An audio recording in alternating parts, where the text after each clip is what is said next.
Thanks for coming out to our Art at Night talk with Michael Hunter Thompson. Michael Hunter Thompson is a photographer living in Frostburg, Maryland. He has a BA from Frostburg State University in graphic design. Thompson began experimenting with photography in 2011 using layering, texturing, and other manipulation techniques. But his style evolved, and he mostly then was shooting dusk and nightfall shots using more of a cinematic approach. Thompson's work has achieved acclaim at the local, state, and national level, and his most recent work, Fade to Blue, which we'll be talking about tonight, consisted of 40 staged interior and exterior photo shoots of his historic high school, which was planned for demolition. So if y'all would give it up for Michael Hunter Thompson.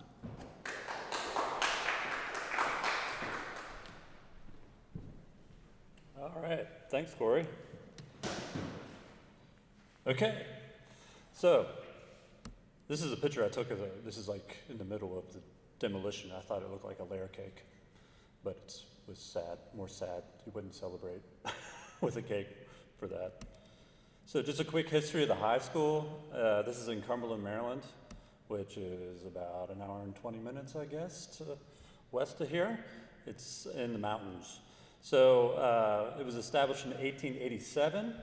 Not this particular building, but the school itself. It was like the first secondary school in the county, and it moved around for a little while trying to find a permanent home, and ended up on Sedgwick Street on kind of like the north side of Cumberland, north side of Cumberland, and they started building it in 1925 and opened in 1926. It was the longest continuously used public high school in Maryland until it closed in 2018 because they built a new school, because the infrastructure inside the school, the asbestos, and it was an old, outdated, kind of a Frankenstein kind of building.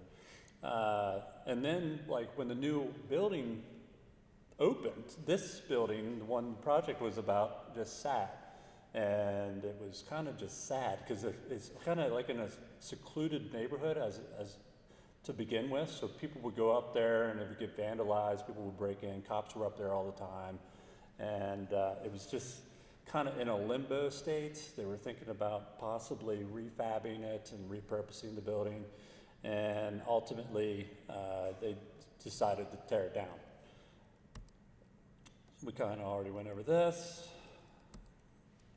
So the photograph, I did a photo of downtown Cumberland, and it kind of changed my mindset of what a photograph could mean, or a series of work could mean to like a community.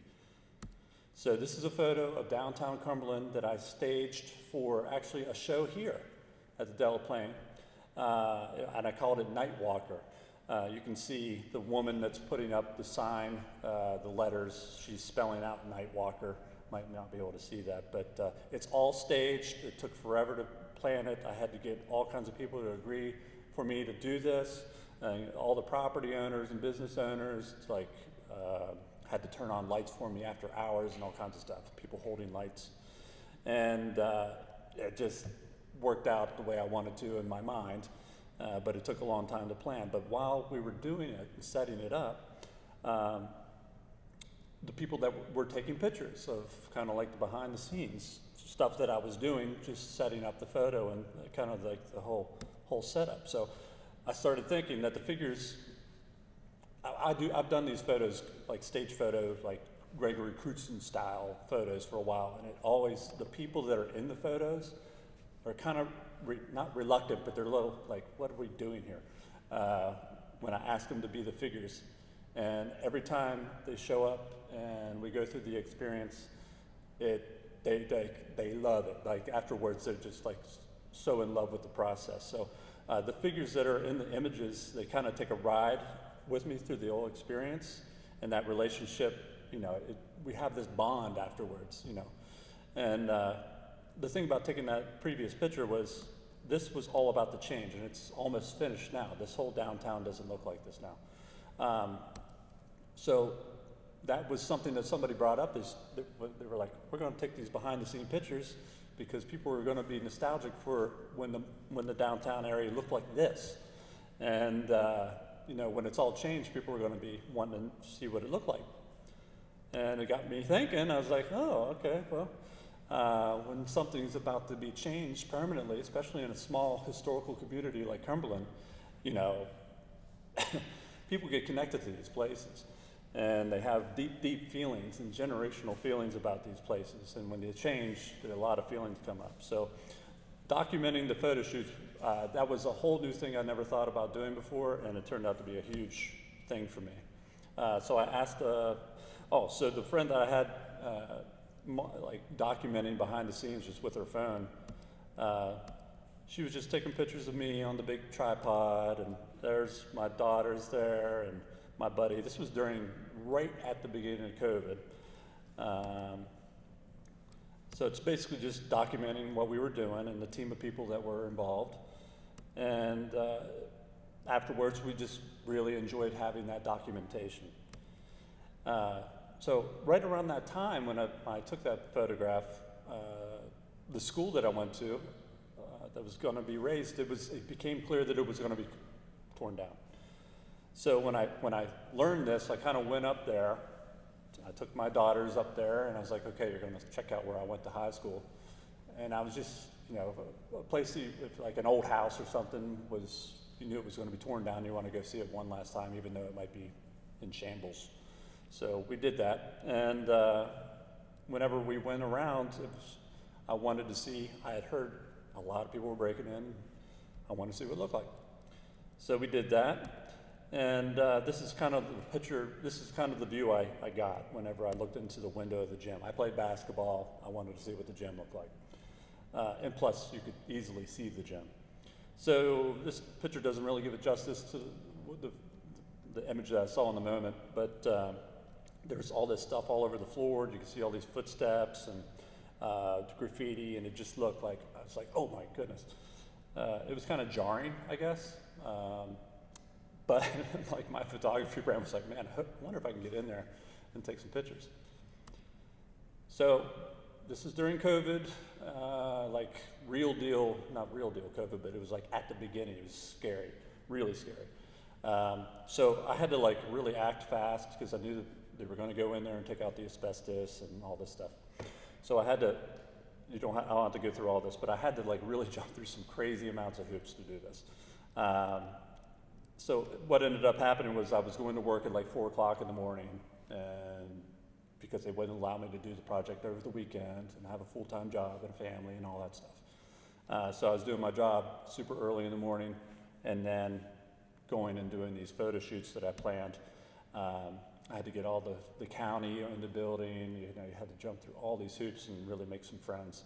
And fast, like super fast, like within a week. I came up with the idea, and like within a week, it was almost started. So this is kind of like what I saw when I had a county official had to like go through the building with me, and I wanted to just go through with my phone and kind of document some stuff to get some ideas of where the photo shoots could be, kind of scouting. And it looked like it's pretty wild looking going through your high school, looking like this.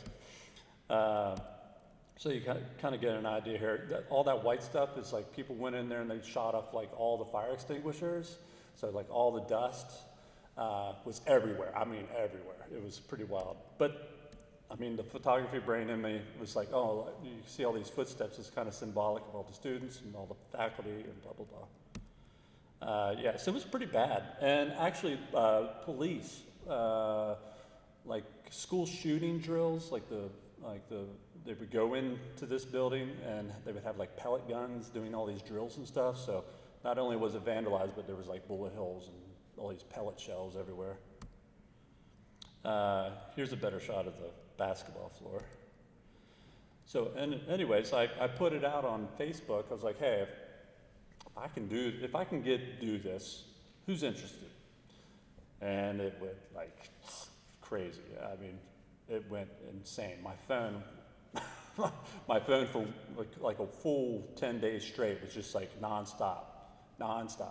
And I was like, well, no turning back now. People really want to do this, and I don't do it.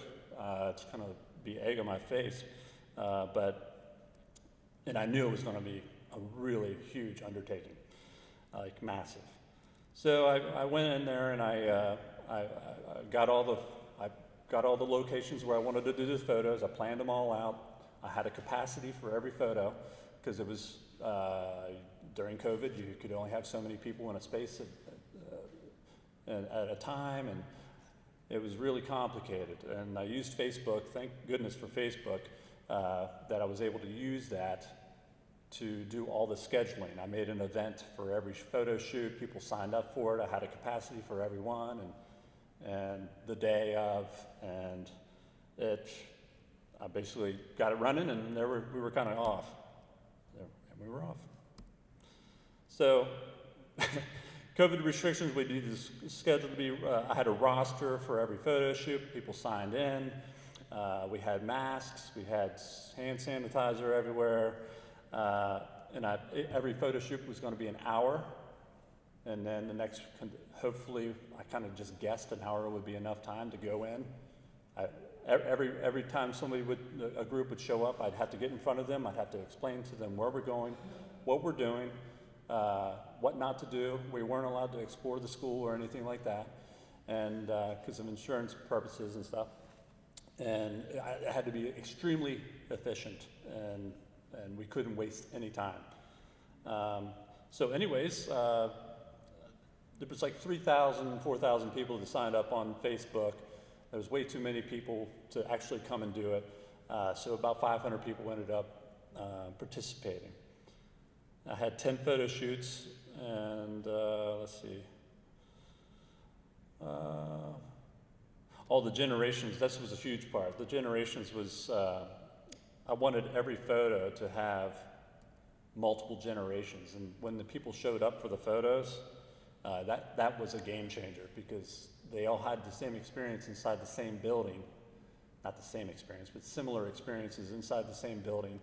And, we got people from the class of 1942 showing up who were very frail and scary. It was COVID time. And up to the class of, I guess, people that were freshmen in 2018, the last year of the school. So there was this huge, 80-year gap of just generations of people that came and they were talking about their stories. So I also had people documenting the photo shoots. They were there with me every day. I had volunteers helping me out every step of the way. I also had people I had school buses show up. I contacted people with the school transportation board of education. They brought buses back to the school. I had old vintage cars come to the school. I had a local theater that was shut down because of COVID. He brought a set, a generic set to the stage and set it up on the auditorium stage to make it look like we were in a play rehearsal. I had a big, what do you call it, an archway that for where you get your photos taken during the prom, you get under this archway and snap your prom picture. I had all kinds of stuff like that, and then I told people, bring stuff with you, and we'll make this extra special. We're just not going to go there and you in this row, you're in the back, you're here, and we're just going to have straight rows, and we're going to take a picture in the auditorium. That's anybody could do that. I think what made this special was we were setting them up kind of like school was in session, but every photo was intergenerational. And so the class of 1950 is here, the class of 1993 is here, and we're all set up, and I'm setting them up kind of like the school's, it's happening. So there's some of the behind the scenes photos. Like I said, I had the photo. It was really cool when the buses show up. It was like the school came alive again. The school came alive during the weeks that I did this project. It was kind of bizarre. It was like a zombie school. It came back to life. And there's the archway. This was a pretty cool concept that I came up with. I asked people, okay, did you marry your high school sweetheart? People that did that, are you still together? Anybody that's like that still together, come back and we'll take your picture inside the gym. And so I named that photo the most likely to stay together. voted most likely to stay together. Yeah. So this couple, unfortunately, the wife has passed. This has happened a lot with this project. A lot of people have passed away. They were class of 1956. So they actually predated this gym, and they actually had their prom in the old gym. This gym was built in 1959. This is the art classroom. My mom actually was the art teacher at Allegany for about 20 years, and after I graduated from high school. This is like the set in the auditorium on when we were doing the play, which was really cool. People brought all kinds of props for that one, which was great. Here's some of the vintage cars. We had the school opened in 1926, and so the first graduating class was the class of 1927. So we had a 1927 Packard there, which was pretty cool. We also had just all kinds of cool. It was like 8 in the morning. People were showing up with muscle cars. I know that the people in the neighborhood was probably not all that jazzed up about us doing it, but it was pretty cool. And people were pumped about this. I should slow down for a second, just tell you how emotional people were coming back to their high school and kind of like having one last positive, like everything was negative, leading up to this was done in 2020. So they were planning to close the school for years before 2018. So there was probably like 8 years or so where people thought, okay, the school it's possible that Allegany could be demolished. And during that whole time frame, especially when it started getting vandalized, people were really upset. And it was a lot of negativity for an extended period of time. So this was like right at the end of its life, the building's life, and it was like this huge burst of positivity where people were just so excited, crying, so many tears, people laughing at stories constantly. Olivia was there, my daughter, and it was just the coolest thing. I was like, oh man, this isn't a photo project. This is like some kind of like historical preservation project. And during the first day I started this thing, it was obvious that was the case. The whole time I thought, well, this is going to be a pretty cool photo project. I think I'm going to have a pretty cool portfolio work after this. And like, I don't even think about the photos anymore. I think about the experiences I had creating relationships with the people that were there and what we had together during the time that we spent together doing this. And I'll never forget that. I'll probably forget half of these photos in 10 years, but I'll never forget that. This great, he's not here. He's not around anymore either. Class of 1949. He's a Hall of Famer for the school. Football player, Wes Abrams, and he died not too long after this. He's actually came from Bethesda, not too far from here, to just come for this. And his daughter brought him, and I guess he was about 90. He was close to 90 at the time. And I asked him what jersey. I had people bring all kinds of jerseys from the football team. I asked him what number he was. He told me, and I was like, all right, Wes, we're putting you back in uniform one more last time. You're going back in the backfield. I hope you're ready. And this guy had like the best day of his life. It was unbelievable. This was taken right before we took the big group photo. This one over here. I had to, like I said, this is when people showed up, I had to like explain to people what we were doing and tell them. So it was like over and over again, I was telling you like the protocols of what we were doing constantly. There's another one. This is an Arrow Wedge. It's kind of like a drill team, very historical. I think they're celebrating their 60th year this year. So there's some generations of them. I actually had one of the originals there. These are the two leading scorers, all-time leading scorers, female and male players in the Allegany history. They had never met before, and a lot of these are state championship basketball players. I asked them to come back for one special moment in the gym right before it was torn down, and this one took a lot of planning, and it was one of the most special moments for me, especially basically because I got them together for the first time. They had never been together like that before, and it was the last time they would ever be in the gym. And I did like a thing on the floor where I had people make a pathway through that dust. You can kind of see it there. I made them, it looked like pristine before people started walking on it, but I made a pathway from the boys' locker room to center court, and then the girls' locker room to center court, like a pathway.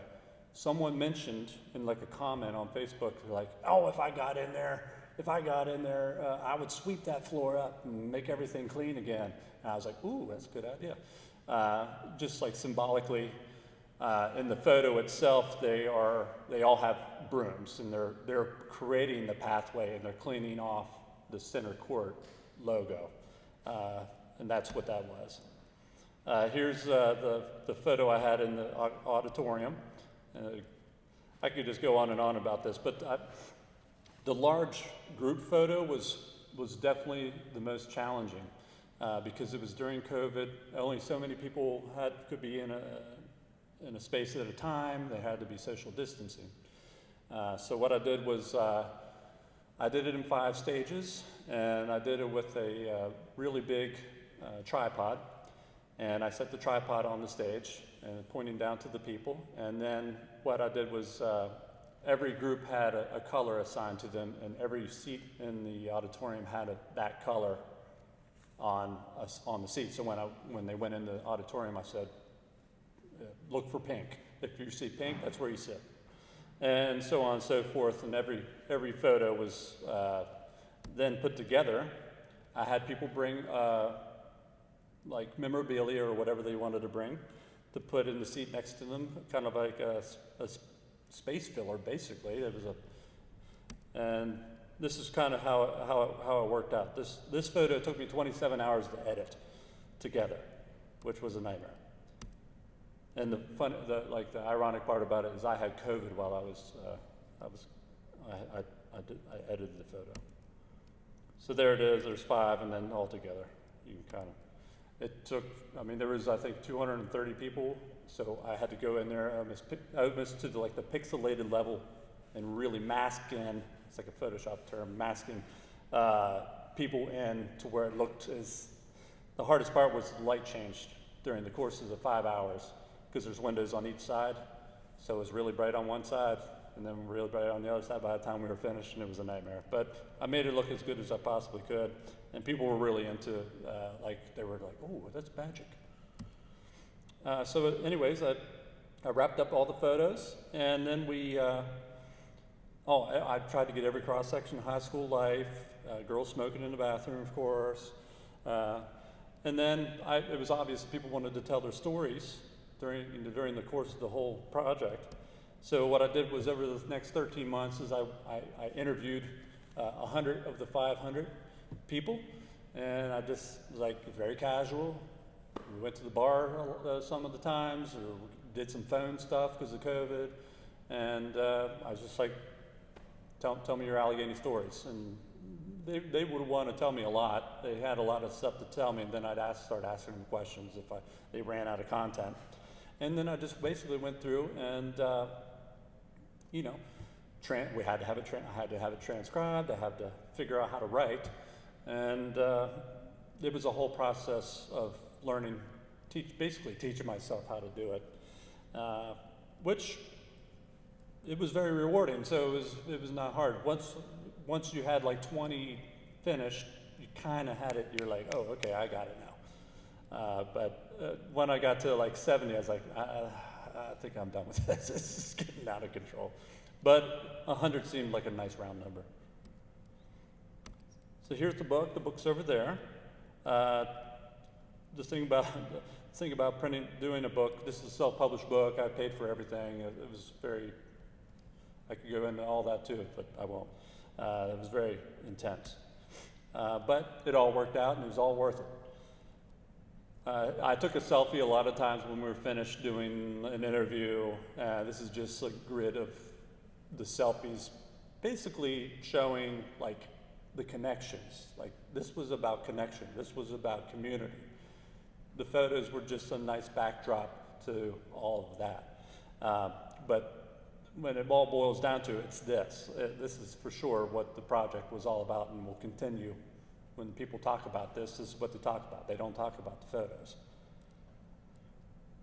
So I had an exhibition, a solo exhibition, and for the exhibition I was actually able to go back into the school and remove parts of the building. So a lot of the stuff, this is barely anything, but I had like a storage unit full of stuff, and I was able to get like that A right there was above the stage for who knows how long and stuff like that. And that Bart Simpson tile over there was on the art room tile.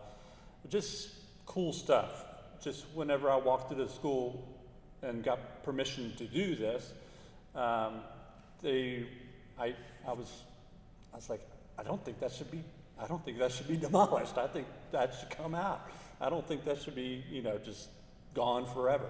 So those kinds of items I took out, and we installed them in the gallery whenever I did the photos, alongside the photos.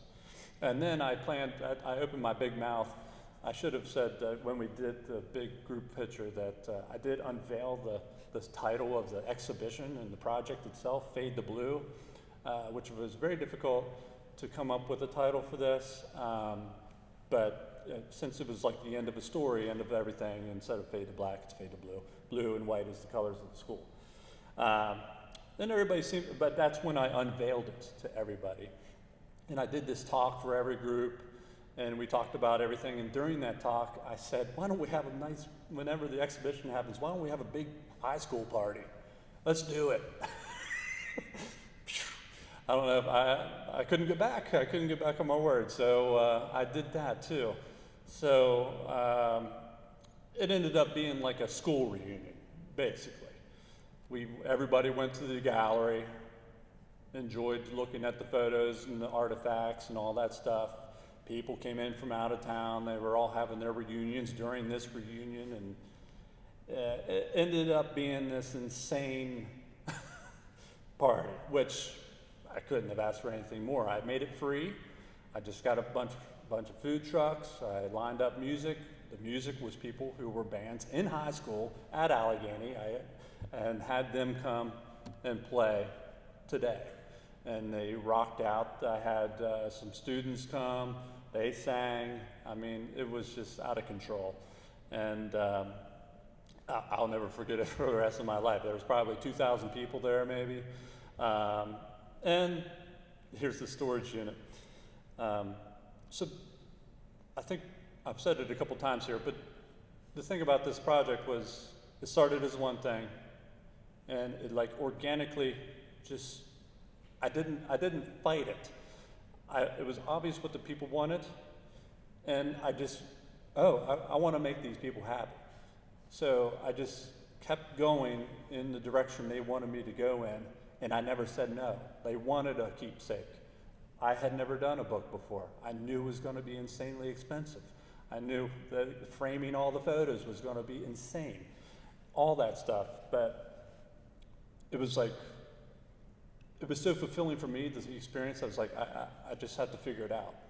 And you figure it out over the course of time, and you want what they walk into after the experience that we had to be something special that they're never going to forget. So I wanted like everything to be just as good as it could possibly be for these people. And I didn't get any complaints. So I think it did pretty good. And the funny thing is, like, all the awards I got from it, like, they're all not photography related. They're like, they're like citations from the governor and like senators and congressmen, and I got like the American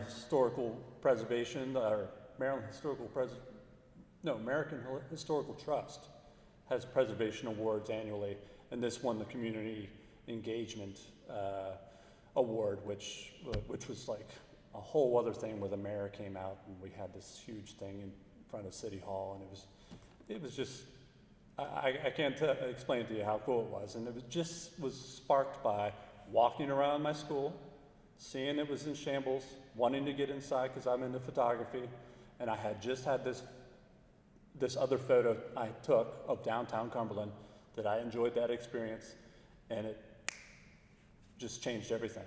And anyways, thank you. I think I could go on, but that's enough. Appreciate it. All right. Oh yeah, questions, sure. Yeah. Do you have any projects lined up? And how is, and if you do, how has this experience maybe changed the way that you think about future projects? Almost immediately when this was over, they started tearing up downtown Cumberland. And I thought about it. And it was going to be a massive, massive project, way bigger than this. And I told him I can't. I just, if it was like my full-time gig, I would love to do it. But I can't work and have a family. And plus COVID's over now, to where like my kids are growing up to the point where they are in everything. They're just after work, we're going and doing like extracurricular activities. So to tell you the truth, it's going to be difficult for me to do another project because this was so personal and huge and time consuming and fulfilling, like every adjective you can imagine for like an artist.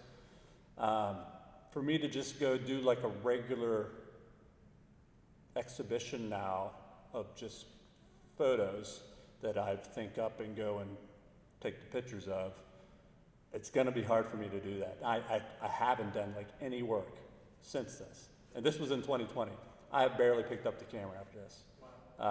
And now I'm like, I'm in the limbo. You know what I mean?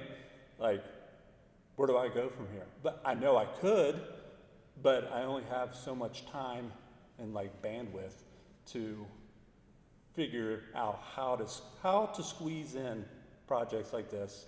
This was a once in a lifetime thing, you know. So I guess I'm kind of in a weird spot myself, but which is fine.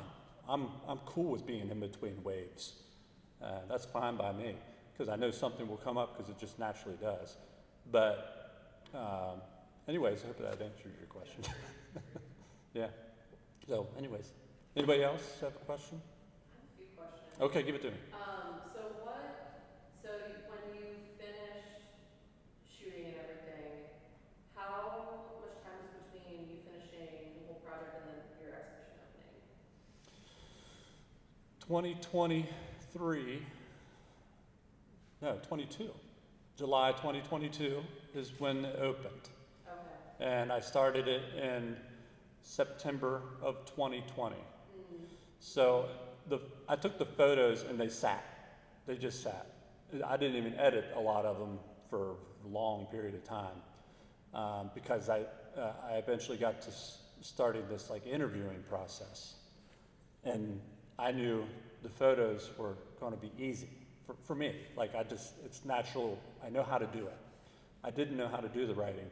So my focus was almost like on that as much as anything. And then all the planning of the stuff, planning of the party and exhibition and stuff like that. My focus was almost solely on that stuff just because I knew I could bust out the photo editing quickly. But then you have to get it framed and stuff. Oh, that's another thing. I also bought a big, large format printer so I could do all my own printing for this instead of outsourcing, and it probably saved me money in the long run to do all my own printing. The only thing I didn't do was framing for this project. I think that other than that, I did everything. The book, I learned how to use like the book editing or the book building software, InDesign, and all that stuff I did myself. So, got another question? Yeah, kind of random. Okay, so Campobello, is that the name of the school? It goes way back to like even possibly like the Native Americans that lived in that area, the Shawnees. Apparently they had a word similar to Campobello, and then during the Civil War, there was a camp there where there's these, it's pretty cool looking, you see the tents, and they called it Campobello. So basically the land, that plot of land was called Campobello. And that's why it's a weird word, but it's a pretty cool word too. You don't hear that every day, that's for sure. Yeah. I assumed it was like Latin or something. No, I think if anything, it's like Native American, but I'm sure they didn't pronounce it, I don't think it's probably spelled like that. But same thing with Allegheny, and a bunch of those words are all like Native American rooted words. So, the other thing, pretty cool, quick story is the cover of the book. Here it is. So people were kind of knew me for going out at night and taking pictures in the snow. So there's like 1 million pictures of the front of the building. Like every yearbook has a picture of the front of the building. So I'm like, okay, I gotta figure out a cover for this book. But everybody's seen this building 1 million times over the last like almost 100 years. So I thought, okay, I'll do it my way. And what I did was I rented a lens for my camera because I wasn't going to go buy the new Sony $3,000 wide-angle lens I was going to use one time probably. And what I did was I timed it out for a snowstorm. So I ordered it when I knew a snowstorm was going to hit like 2 days later. And so it ended up working out, but they couldn't deliver it because of the snow. So I had to drive my SUV to the FedEx facility. Nobody's there. I'm knocking at the door. There's one person in there. They open up the thing, and I'm like, I have to have this package. Is there any way you can figure out where it is? And I had like a little barcode on my phone he could scan. And he found it. I couldn't believe it. And I went back, waited for it to get dark. This was taken like 2 in the morning. I lived probably at the time, I lived walking distance to the school, probably like a quarter mile. I have a little generator, like electric generator. I put that in the backpack, a couple floodlights, or one floodlight that you can get on Amazon that changes color, and a tripod and the camera. And I walked up to the school and I set it up. I set it under a tree, this little baby tree, right front and center, wide angled. I was trying to get as much of the school as possible. And I set it on a timer. And then it was a 30-second exposure too, because it's pitch dark out. I set the color to blue. I put a timer on the shutter, like 10 seconds. So I hit the shutter. I had 10 seconds to get in position. When I hear the click, I had the light on, and then I just walked and I tried to time it out. I tried to spread the light. It's like a light painting technique. I tried to spread the blue light across the face of the building as evenly as possible so for when I get to the other side of the building, the shutter goes click again. And it worked. And thank God it worked, because dogs were going crazy. Like across the street, like I was a huge disturbance. People had been vandalizing the place for a couple years. And I was like, I hightailed it out of there. Thank goodness I got the picture on the first try. But it was pretty cool because the limbs of the tree, I didn't realize were going to be visible. And the cool thing about those limbs is they're all reaching out, but none of them quite touch the building, which I thought was a cool little accident. Because, I don't know, I thought about taking those tree limbs out of the image, but it was just too cool of a kind of like a haunting look. And nobody had ever seen the building like that before. So that was the goal, and I'm happy that it worked out. And I'm happy that the snow forecast worked out as well, because sometimes that's a little unpredictable. Anything else? Yeah. For this project, what did you photograph? So I also did, so I would do like 2 or 3 pictures a year. And I would only do them for like art shows. Like when I knew like a photo show was coming up, like a national call for entry kind of thing, I would try to come up with some ideas, and I would go out and I would try to just execute them. And I would do local spots. I'm a sales rep because I'm on the road a lot, and my photography, I would just, oh, that's a cool spot. Oh, that's a cool spot. And I'd kind of save that in my memory, and then I think, oh, what could I set up in that picture? And I've done motels. The 2 motel shots I've done are people like those a lot because I have things going on in the motels.